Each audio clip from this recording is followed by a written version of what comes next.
पैगाम सिंध न्यूज़ में खबरों जो सिलसिलो जारी है। खबर शामिल कंदासीं वगण का अब्दुल सत्तार मुगेल की रिपोर्ट मौजूद। वगण में तनज़ीम नातक़वान इत्तेहाद जे अॻुवाणनि तरफ़ां भारतीय हुकुमरान पार्टी जे अॻुवान पारां इमामुल अंबिया सैयद अल मुरसलीन हज़रत मोहम्मद मुस्तफ़ा सल्लल्लाहु अलैहि वसल्लम जी शान में कल गुस्ताखाना बयान ख़िलाफ़ एहतजाजी मुज़ाहिरो करे मोदी सरकार ख़िलाफ़ सख़्त नारेबाज़ी कई वई।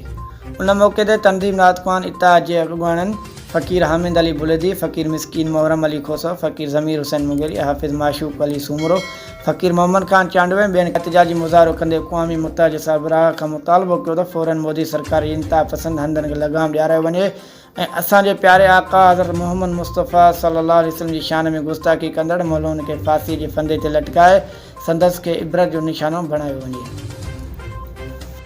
खुदा जी ज़ात जो कसम आहे मनसब नबियन फ़क़्तुलूहु जीअं त महबूब जो फरमान आहे त जेको बि महबूब जो ज़रे जी गुस्ताखी करे उनखे क़त्ल कयो वञे, उनखे ख़त्म कयो वञे, उनखे बाहि में साड़ियो वञे।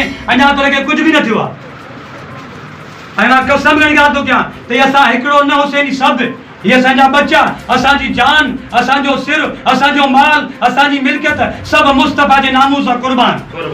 लब्बैक लब्बैक लब्बैक या रसूल अल्लाह, लब्बैक लब्बैक लब्बैक या रसूल अल्लाह।